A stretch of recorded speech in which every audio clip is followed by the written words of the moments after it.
Hai, Assalamualaikum. Okey, untuk Take 5 hari ini, saya bersama dengan seorang pakar MSU Medical Center iaitu Dr. Nur Azmi, pakar telinga, hidung dan tekak. Betul, Doktor? Atau juga dipanggil otorhinolaryngology. Yang itulah tadi tu. Okey. So kita akan bercakap tentang tajuk jangkitan tonsil. Okey, Doktor? Okey, boleh? menarik. Menarik ya? Okey. Okey, jom. Kalau benar bagai dikata, aku rela serahkan semua.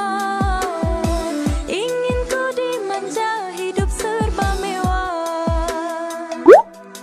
Bukan benar bagai dikata, godaan manis sang pujangga.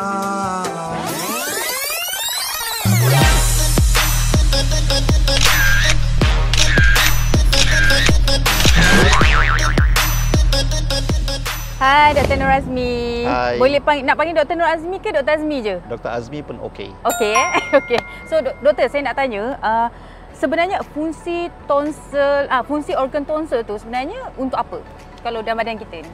Okey, fungsi organ tonsil ni dia terlibat dalam kita punya immune system. Okey. Apa yang kita nampak tonsil tu sebenarnya sebahagian dari organ yang lagi besar dalam satu lingkaran kita panggil Waldeus ring.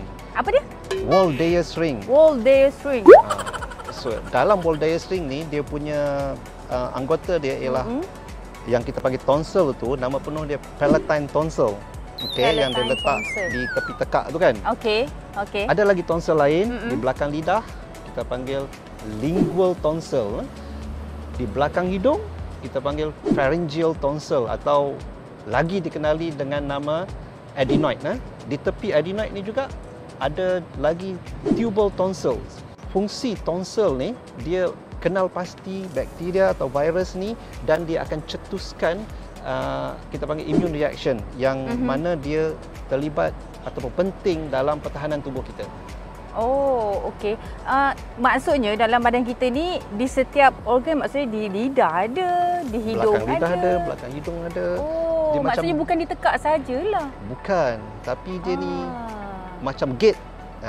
Untuk kita bernafas dan kita makan, dekat situ dia kenal pasti kuman-kuman tu. I see. Okey, selain tu kan doktor kan, kita nak tahulah punca terjadinya tonsillitis akut ni.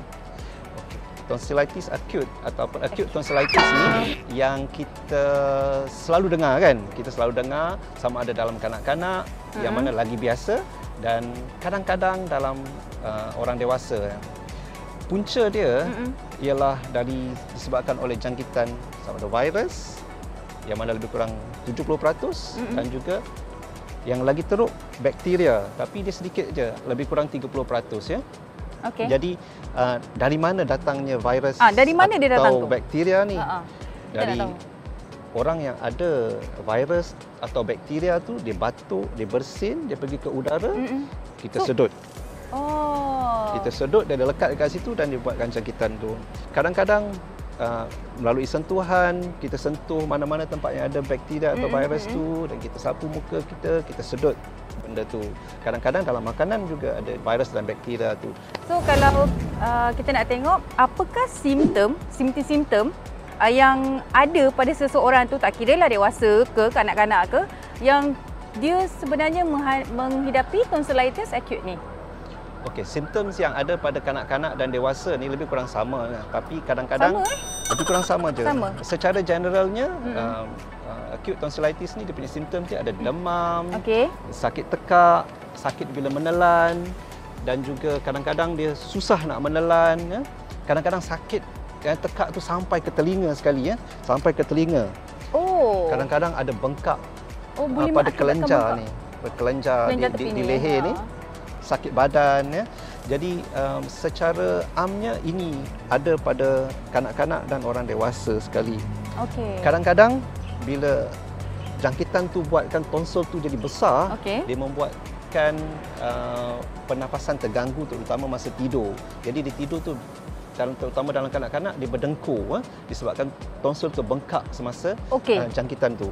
Cuk sekejap, maksudnya dengkur kalau kita dengar budak-budak tidur berdengkur mungkin disebabkan oleh tonsil tu tadi. Tonsil tu jadi bengkak. Dia dah bengkak, dah ada infection lah. Yes. Oh, okey. So kalau maksudnya kalau yang sihat tak ada infection, so Tak mungkin dia berdengkur lah macam tu.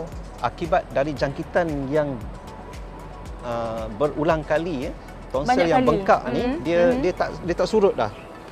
Jadi dia sentiasa bengkak aje. Jadi ini membuatkan dia walaupun tak ada jangkitan pada tonsel, dia berdengkur juga. Kalau kanak-kanak yang tak boleh bercerita lagi dia sakit, kadang-kadang dia cuma tak nak makan, dia tak boleh menelan air liur, air liur dia meleleh je, dia ada drooling. Jadi sebab dia tak boleh nak menelan ataupun dia sakit nak menelan, jadi dia biar je air liur dia meleleh. Itu tanda-tanda ataupun simptom yang kita tengok dalam kanak-kanak yang tak boleh bercakap lagi. So maksudnya kita kena lebih peka lah bila benda ni jadi pada kanak-kanak, especially lah kan. Dan kalau kita lihat dalam tekak, dia punya tonsil dia tu bengkak, merah.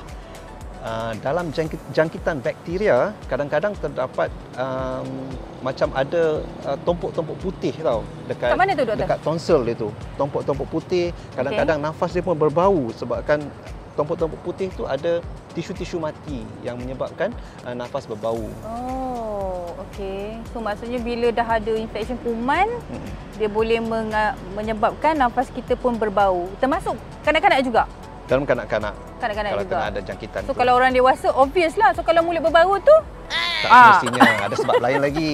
Oh, maksudnya kalau kalau dewasa tu kita tak boleh nak kata sebab tonsil lah. Mungkin sebab penjagaan diri lah mungkin. Kenapa dia berbau tu sebab ada tisu mati pada tonsil tu. Ada tisu mati. Tisu mati tu yang membuatkan berbau.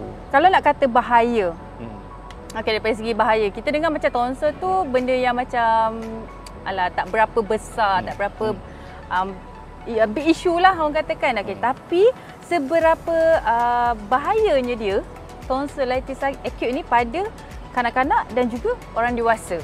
Dalam kanak-kanak dan orang dewasa, secara generalnya atau secara amnya, dia bukanlah sesuatu yang menyebabkan apa kita panggil mengancam nyawa. Bukan macam tu. Kadang-kadang jangkitan tonsil tu dia boleh ada abses atau nanah di sekeliling tonsil. Kadang-kadang kalau abses ni terlalu besar, dia boleh mengganggu pernafasan, saluran pernafasan semakin sempit. Tapi itu jarang. Yang berlaku ialah yang membuatkan tonsil ini menjadi satu benda yang kita concern sangat ialah sebab dia dah recurrent, dia dapat jangkitan tu berulang kali. Jadi kalau dia punya jangkitan tu berulang kali, apa berlaku? Setiap kali jangkitan dia demam, sakit tekak, mesti akan makan. Jadi juga simptom-simptom tu akan menjadi. So kalau dalam kanak-kanak dia tak pergi sekolah, pembelajaran dia terganggu. Dan juga kalau dia besar sangat, dia berdengkur, tidur dia terganggu. So ini akan mengganggu perkembangan otak dia. Kalau dalam orang dewasa, orang dewasa pula akan boleh mengganggu dia punya productivity sebab dia asyik MC je. Kan? Punca-punca MC ni lah. Sakit tonsil je MC. Dan hujung tahun bos akan tengok, dia punya MC sampai sebulan tahun ni sebabkan tonsil. Kita kena buat sesuatu lah. Kena buat sesuatu. Dia bukan nama sebenar lah. Dia bukan nama sebenar. Ada rawatan yang khusus tak bila terjadinya tonsillitis ni? Ada rawatan khusus untuk mereka? Seperti yang saya katakan tadi kan, dia punya jangkitan ni boleh disebabkan oleh virus atau bakteria. Kalau disebabkan oleh virus, biasanya rawatan dia adalah symptomatic saja. Apa tu? Symptomatic treatment maksudnya kita rawat dia punya demam, kita bagi ubat tahan sakit, gargle dengan air garam, lozenge untuk kurangkan sakit, rehat secukupnya. Tapi kalau disebabkan oleh jangkitan bakteria, yang mana kita boleh bezakan dia demam dia biasanya lagi tinggi, dia ada tompok-tompok putih pada tonsil dan biasanya dia lagi sakit lah. Maksudnya jangkitan yang untuk virus rawatan dia lain? Symptomatic saja. Untuk bakteria lain? Untuk bakteria kita kena tambah antibiotik. Antibiotik sama ada kalau orang tu boleh makan, kita bagilah dalam bentuk pil atau sirap, ataupun kalau teruk sangat tak boleh makan, kena bagi intravenous, yang mana kena cucuk terus ke dalam darah. Itu biasanya perlukan rawatan pesakit dalam lah. Kalau jangkitan ni berulang-ulang kali, katalah sampai lebih dari 6 kali setahun. Tadi kata 6 kali kan? Okey. 6 kali setahun dalam tahun kebelakangan ataupun dia 3 kali setiap tahun dalam 2 tahun kebelakangan, itu adalah indication untuk kita buat tonsilektomi, pembedahan membuang tonsil. Tonsilektomi. Tonsilektomi pembedahan untuk membuang tonsil. Ya. Pandai. Ting. Kita pun dah nak habis ni, kasih lama ke? Saya nak sambung balik jogging ni. Okey, boleh jogging sekejap lagi sampai malam, okey. Sebelum tu doktor ada tak sedikit nasihat pada mereka kat luar sana yang kata ada mengalami tonsillitis acute ni? Okey, untuk sesiapa yang pernah ada ataupun anak-anak yang ada symptoms yang saya sebutkan tadi yang boleh kita panggil adalah symptoms untuk acute tonsillitis, jangan takut untuk berjumpa dengan doktor. Tak semestinya buat operation, tak semestinya masuk ward. Kita assess dulu, kita tengok macam mana, adakah perlu untuk operation ataupun cuma perlu rawatan sebagai pesakit luar dengan antibiotik ataupun simptomatik sahaja. Jadi jangan takut dengan pembedahan tonsil. So untuk Day 5, caring, healing, educating, kita akan jumpa lagi untuk next episode. Bye-bye. Dah ke? Okey. Koyak! Hei, sampai berpusing sampai macam ni. 360. Nak senyum macam mana, Be? Okey, go. Kerang gedahi. Tengah tu. Saya nak pandang mana? Okey, Dr. Faz. Boleh panggil Faz ke? Macam Fazura pula kata. Oh, Fast and Furious. Abuse manja lah kan. Makin jauh saya tengok tu. Sini sikit. Oh ya kan, takutlah tengok Emak ni. Kan, katalah kalau kita tiba operate kat tangan. Okey. Kalau dia boleh bergerak. Ui. Apa abuse? Saya selalu dengar perkataan tu memang mudah nak sebut abuse.